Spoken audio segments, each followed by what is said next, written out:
On passe aux ressources humaines avec Jacques Leclerc qui va prendre la parole pour les modifications du tableau des emplois. Oui. Donc, sur cette question, il y a 3 points où je pense qu'on fera 3 votes.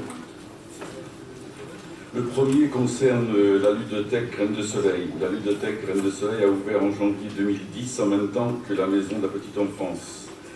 Dès l'ouverture, elle a été dotée de 1 emploi 25 pour les 600 heures d'ouverture annuelle. Le service est passé à 1,5 temps plein en 2012 pour 777 heures d'ouverture annuelle. Depuis, le nombre d'heures d'ouverture est passé de 800 à 1200 sans évolution du nombre de TP sur le tableau des effectifs. Pour faire face aux nouvelles demandes des usagers et des élus, de nouvelles actions financées ou non par nos partenaires ont été initiées aujourd'hui perdures. En effet, ces actions sont évaluées tous les ans en interne et par les partenaires et sont renouvelées chaque année. Aujourd'hui, les missions de la ludothèque participent à 4 grands axes politiques de la collectivité. L'axe parentalité avec des temps de rencontres ludiques, près de jeux, fêtes de jeux, tout public pour 800 heures annuelles.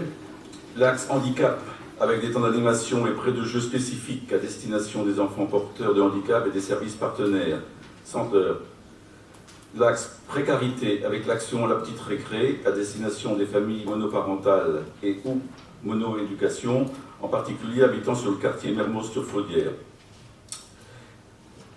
Donc, des actions pour les gens du voyage également, sur l'aire des gens du voyage, donc 150 heures. L'axe mutualisation des moyens avec des temps d'animation pour les enfants des ACM, des crèches et des temps de formation auprès des assistantes maternelles des RAM du pôle, 150 heures. Afin de réaliser la mise en œuvre de ces actions, des renforts humains ont été déployés régulièrement jusqu'en 2016, puis diminués en 2017 et 2018. Aujourd'hui, le service doit régulariser ses effectifs afin de poursuivre la mise en œuvre de ses missions auprès des usagers et de pouvoir continuer à les déployer sereinement, en particulier les actions à destination des usagers des autres services des collectivités, ACM, RAM, crèche, etc., afin d'offrir un service de qualité et diversifié à tous nos jeunes publics à moindre coût et en valorisant les richesses internes. Il est important de savoir que ce service est financé par la CAF, la MSA et la politique de la ville. La prestation du contrat enfant-jeunesse est basée uniquement sur le nombre d'heures d'ouverture. Plus le service est ouvert, plus la prestation est conséquente. Actuellement, l'ouverture de la ludothèque au public avec 1,5 emploi est de 943 heures annuelles, ce qui apporte une subvention de 11 517 €. Une ouverture au public de la ludothèque avec 2 emplois permet 1462 heures, soit une subvention de 23 011 €. Il est donc proposé de régulariser cette situation qui a été compensée par des contrats en besoin occasionnel par la création d'un demi-poste correspondant. Donc cette proposition a vu l'avis favorable du comité technique du 25 octobre 2018 et l'avis favorable de la commission ressources du 25 octobre 2018. Il vous est donc proposé de modifier le tableau des emplois comme suit: ludothèque, agents socio-territoriaux, 1 au lieu de 0,5, il y a 35 heures au lieu de 17h30.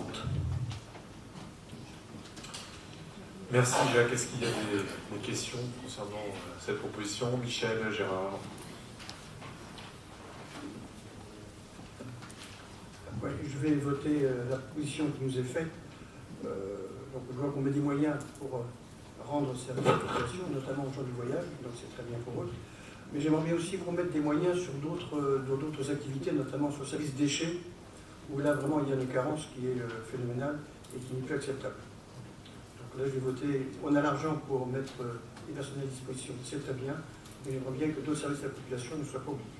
Je pense que Peggy aura l'occasion d'en parler très bientôt. Oui, je crois que on en parlera pas plus loin qu'au mois de décembre. Voilà, un peu de patience. Ah ben oui, il faut en avoir, mais Peggy, il en a.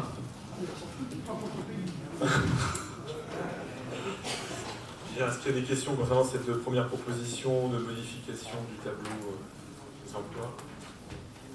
Oui, Xavier. Une petite question. Je vois 1,5 temps plein. équivalent temps plein pour 943 heures. Tu peux m'expliquer, s'il te plaît, Jacques, pourquoi un tel ratio? Le ratio, c'est pas nous qui décidons, le ratio. Est-ce que tu veux mettre ton micro, Jacques? En fonction du nombre d'emplois, il y a le nombre d'heures et la subvention. D'accord. Donc en fonction du nombre d'équivalents temps plein, tu as le droit à un certain nombre d'heures payées. Voilà, oui. D'accord. Et ce ratio est toujours le même? Oui. Moi, je fais 943 divisé par 2421, je trouve 39%.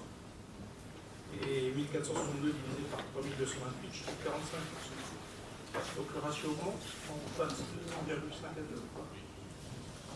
Je ne connais pas la question, Jacques. A priori, oui. A priori. Bah oui, enfin, je veux dire, sauf à penser qu'il y a une erreur dans les choses. Mais oui, ça augmente. Ça augmente. Le ratio augmente. Oui, le niveau de traitement. Oui. En fait, quand on rentre dans les critères de la CAF, on est bonifié, en fait. On aura un peu la même explication tout à l'heure sur les équivalents temps plein qui vont venir juste derrière. On voit une augmentation de subvention qui est nettement plus intéressante dès qu'on est dans le cadre de ce que demande la CAF, et il bonifie la subvention quand on rentre dans les critères. Voilà, pour la précision. Est-ce qu'il y a d'autres questions avant qu'on passe au vote pour ce premier point? A priori non, donc vous pouvez voter.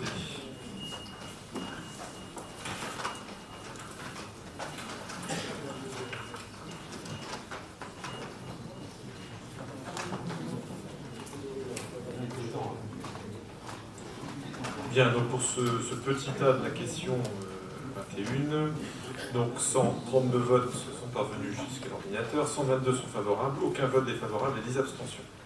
Donc on passe au point.